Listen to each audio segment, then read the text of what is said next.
అయితే దీంట్లో కొన్ని వేరియేషన్‌లు గెటప్‌లు కనపడుతున్నాయి. ఎస్పెషల్లీ సిగార్ పట్టుకున్న గెటప్ గాని, అది సాంగ్‌లోదండి. సాంగ్ అది సిగార్. ఆ! ఆ!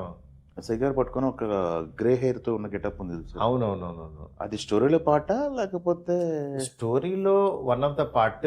దాని గురించి కొంచెం లేట్‌గా డిస్కస్ చేద్దాం. సర్ప్రైజ్ అన్నమాట. సర్ప్రైజ్. ఓకే. ఓకే. ఇది సంస్థానానికి సంబంధించిన కథలాగా అవును. చెప్పారు. బామ్మ అదే నానమ్మను మనవడి కథ అన్నారు. అవును. ఎమోషనల్ దీంట్లో బ్లెండ్ కనపడుతుంది. Emotional, comedy, horror, fantasy.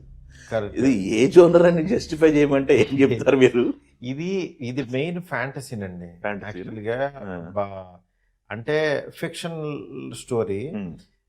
కాకపోతే దీన్ని ఆర్గానిక్‌గా తీసుకెళ్ళాం. హ్మ్. మెయిన్ ఆర్గానిక్‌గా చేయడం అనేది ఒక బ దీనికి టాస్క్. హ్మ్. అందుకని దీనికి కొద్దిగా టైం తీసుకున్నాం. హ్మ్.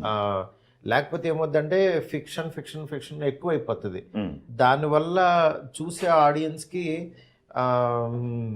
అంటే ఆహ్, లోపలికి రావాలనంటే ఆర్గానిక్‌గా జరుగుతున్న ఫీలింగ్ రావాలి. హ్మ్. అది ఈ సినిమాతో నాకు ఆహ్, దాన్నైతే బెండ్ చేసి, బ్లెండ్ చేసి హ్మ్. 2 కలిపి చేశామనమాట.